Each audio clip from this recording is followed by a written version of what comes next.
ഒരു വര വരച്ചു, ഒരു കുത്തിട്ടു. I for ice cream. ഗുഡ്. ഓക്കേടാ, അപ്പൊ ശരി.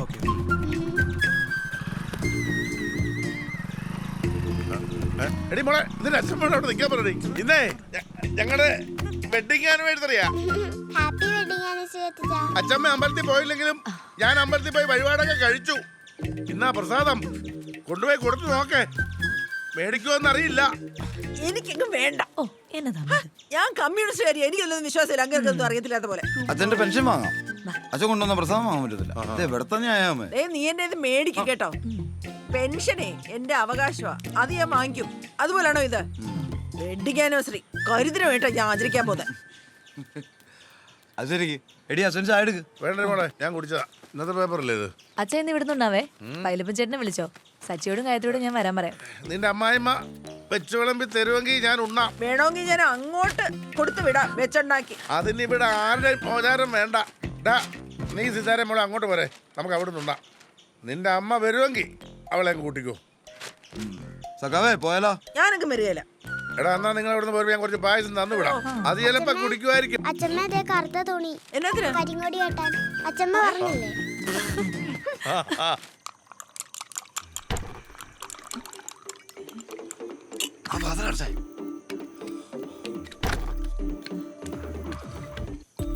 ഈശ്വര, ഇതും തുടങ്ങിയോ? ഇത് മരുന്നിനടി പുതിയ ഐറ്റം. എന്തോന്ന് പുതിയ ഐറ്റം? കണ്ണി കണ്ട ലേഹമൊക്കെ വലിച്ചു വരെ തിന്നൊന്നും പോരാഞ്ഞിട്ടാന്നോ? നീ എല്ലാം കൂടെ എടുത്ത് ഞാൻ കെഞ്ചിലിടുവേ. ഇതിന്റെ എഫക്റ്റ് നീ കണ്ടോടി? എനിക്കൊന്നും കാണണ്ട, കണ്ടെടുത്തോളം തന്നെ ധാരാളം. ഓ ഇലിക്കല്ലേ വിവേകേട്ട വീട്ടിൽ വന്ന രാത്രി ഒന്ന് തോർക്കുമ്പോ തന്നെ എനിക്ക് പേടിയാ. ഞാൻ എന്നാ ഡ്രാഗുളയാ? അല്ലേ?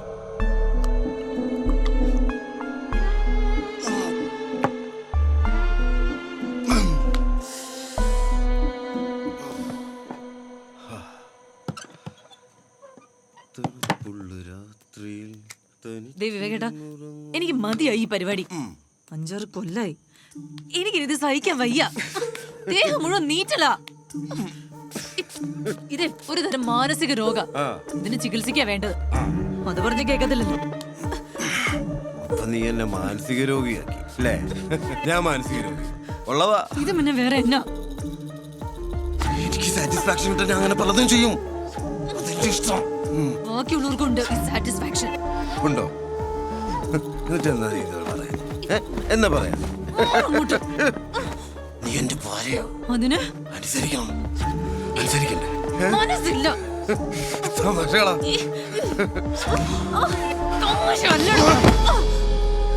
നീ അമ്മ വിളിച്ച് ചോദിക്കുമ്പോ മച്ച പൊളിച്ച് താഴെ വിടുതാന്ന് ഞാൻ പറയട്ടെ, മതിയോ?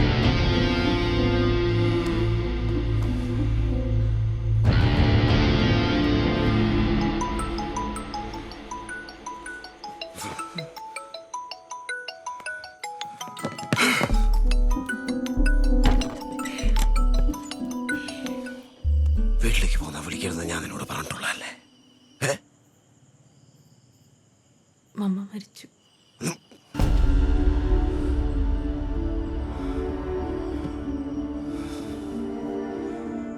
ആരുമില്ല. വിവേകത്തില്ലേ? എനിക്കെങ്ങനെ വരാൻ പറ്റുന്നത്? നാളെ മറ്റന്നാൾ അവധിയല്ലേ?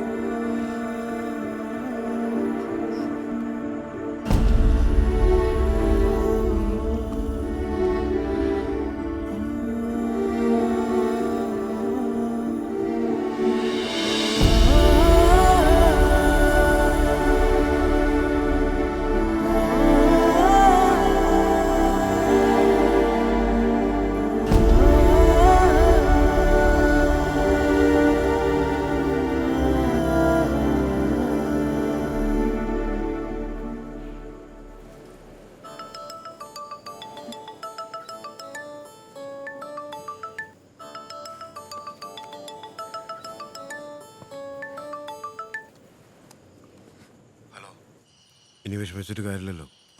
നാളെ ഞാൻ എത്തും. ചെലവിനുള്ള പൈസ ഞാൻ ഗൂഗിൾ പേ ചെയ്തായിരുന്നു. കിട്ടിയല്ലോ അല്ലേ? ഹലോ ഹലോ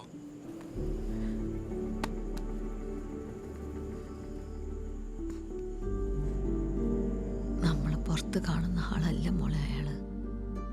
എനിക്കത് ആദ്യം സംശയം ഉണ്ടായിരുന്നു. ഈ കാണിക്കുന്ന സ്നേഹമൊക്കെ വെറും തട്ടിപ്പാ. നിന്നെ മടുത്ത അയാൾ ഇട്ടേച്ചു പോകും.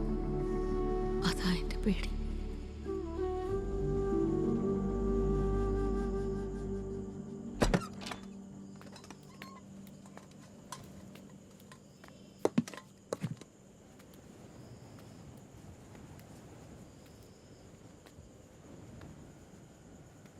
ഒന്നും കഴിച്ചില്ലല്ലോ. അയാളെന്താണ് മോളെ വരാഞ്ഞത്? പോട്ടെ, എന്നാലും അയാൾക്ക് വരായിരുന്നു. നിങ്ങളുടെ ഈ ലിവിങ് ടുഗദറൊന്നും ഞങ്ങളെ പോലെ പഴയ ആൾക്കാർക്ക് മനസ്സിലാവൂല. അത് ഞങ്ങൾ പലവണ കൊച്ചിന്റെ മമ്മയോട് പറഞ്ഞിട്ടുള്ളതാ. ഞാൻ ഇവിടെ കിടക്കണം മോളെ. വേണ്ടല്ലോ ചേച്ചി.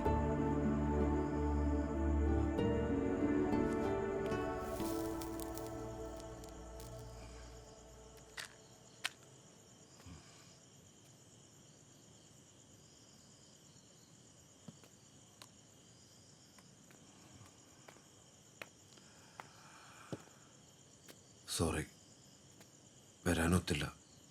അതെന്റെ തെറ്റ്. ആ വിട്ടുകള, നീ ക്ഷമിക്കും.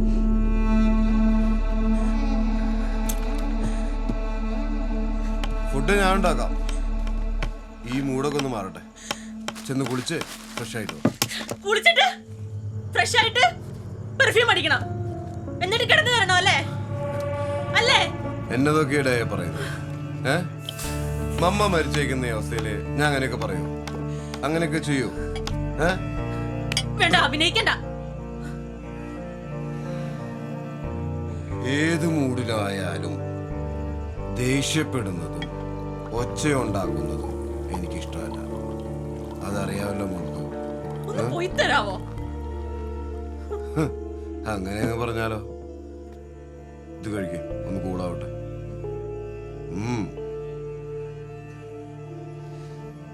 മമ്മയോട് എനിക്ക് സ്നേഹം ഉണ്ടായിരുന്നു, ആത്മാർത്ഥമായിട്ട് തന്നെ. ഒരു പാവം സൂക്കേടുകാരി തള്ള. അതില് വേറെ ഒരു കമ്മിറ്റ്മെന്റ്സും ഉണ്ടായിരുന്നില്ല.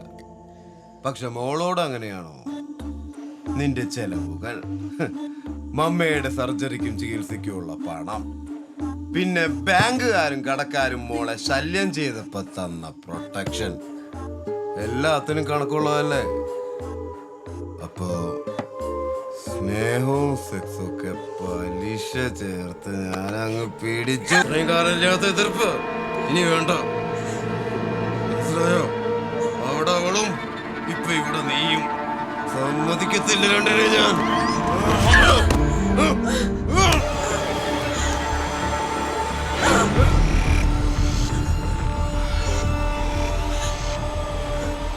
ഞാൻ എന്നെ ഒരു പോറല.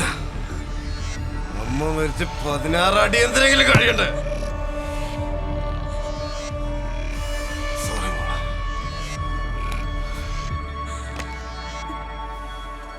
ഭക്ഷണം കഴിച്ച് സമാധാനമായിട്ട് പോയി കിടക്കും.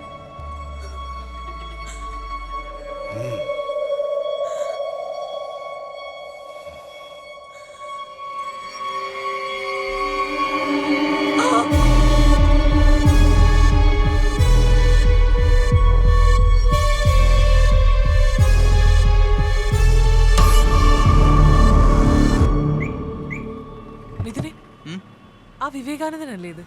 ഏത് വിവേകാനന്ദൻ? നമ്മുടെ ഡയാനയുടെ പാർട്ട്ണർ ആണോ? Sir please.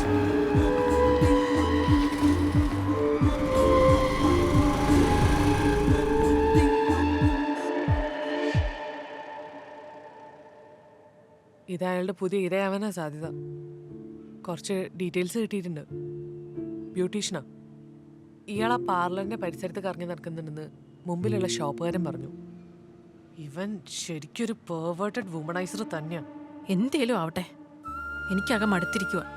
അതാ ഞാൻ പറഞ്ഞത്, നീ വെറൊരു ഫൂളാ. അയാൾ വരും, തിന്നും, ലേഹ്യം കഴിക്കും, പെർഫ്യൂം അടിക്കും, കൊഞ്ചിക്കൊഴയും, നിന്നെ പിച്ച് പറിക്കും. നീ അതൊക്കെ സഹിക്കും. പിന്നെ ഞാൻ എന്ത് ചെയ്യും? ഇറക്കി വിടണം. അങ്ങനെ വെറുതെ വിടാൻ പറ്റില്ല, കേസ് കൊടുക്കണം. അയാളുടെ സർക്കാർ ജോലിയും തെറിക്കും, അകത്തു പോവും. ഞാൻ ആലോചിക്കാതെ അല്ല, പിന്നെ അതിന്റെ പുറകെ നടക്കണം, കാശും വേണം. നമ്മൾ കാണുന്നതല്ലേ, അയാൾ എങ്ങനെയെങ്കിലും ഉരുപ്പോരും.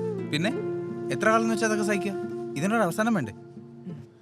നാട്ടിലുള്ള ഭാര്യ പാവം ഇയാളുടെ കളികളൊന്നും അറിയാതെ വെച്ചും വിളമ്പി കൂടെ കിടന്നുകൊടുത്തോണ്ടിരിക്കല്ലേ. അതിന് അവരിതൊക്കെ അറിയിച്ച് റിവഞ്ച് എടുക്കാനോ?